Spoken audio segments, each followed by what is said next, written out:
Jump technique is great. You should do it.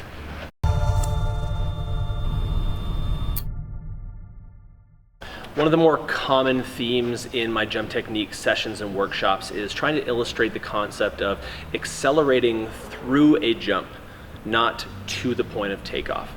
This is demonstrated very easily by taking a look at kind of two different types of jumps. One's gonna be where you see an athlete approach a jump with a massive amount of speed, but there's like a very, very, very visual element of deceleration into that takeoff. So you're gonna see an athlete line up for the jump, they're gonna have all the energy and all that kind of intent in the world, and then there's like a definite slowdown into that takeoff position. Their body is trying to kind of auto-regulate those steps to be able to put themselves in a position where they can handle the speed that they've created through the approach. Our body's a pretty cool machine in that it will do things intuitively to make sure that one, we don't get hurt, and number two, that we put ourselves in the best position for outcome. So if we're coming into a jump with too much speed or our controlled velocity for our own body is too high, our body's gonna naturally put on some of these brakes to make sure that when we hit this position, that we can control the speed that we've created. So how do we optimize speed if we're not able to generate a lot of it at this time? What we're gonna wanna do is employ this concept of accelerating through the approach. And we do this by making sure that we take the jump in segments, that we don't just pattern our full approach over and over and over again.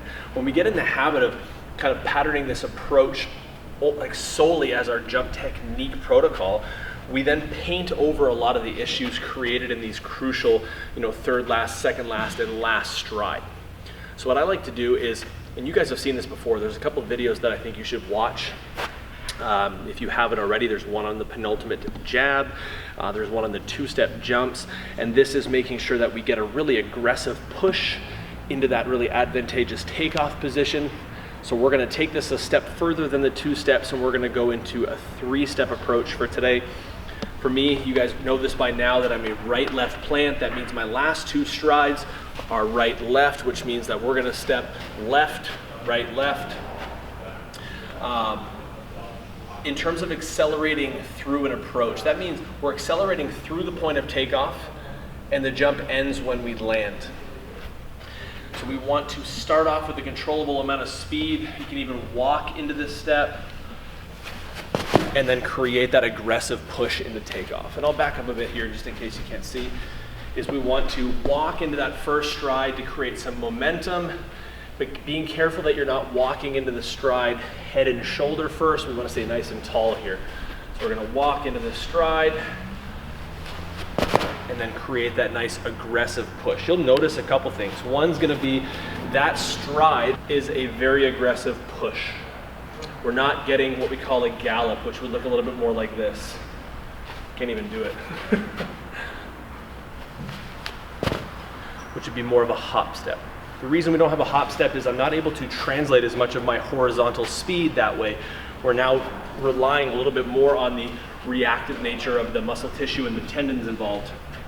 So let's pattern this with a nice step, push, punch, thinking about going from slow to our maximum controlled velocity.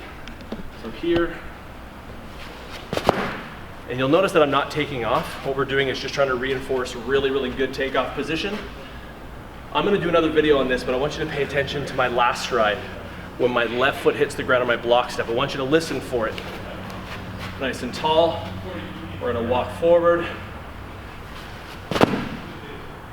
Hits the ground. We punch the ground with our block foot. It's a deliberate step. It has to be put down with aggressive, violent intent so that we have some braking forces applied and we have some nice feedback from the ground when we put that position down. If we're like lazy with that foot, what'll happen is you'll see an athlete blow through that takeoff. If it comes down too late, we'll already have rotated over our takeoff center of mass.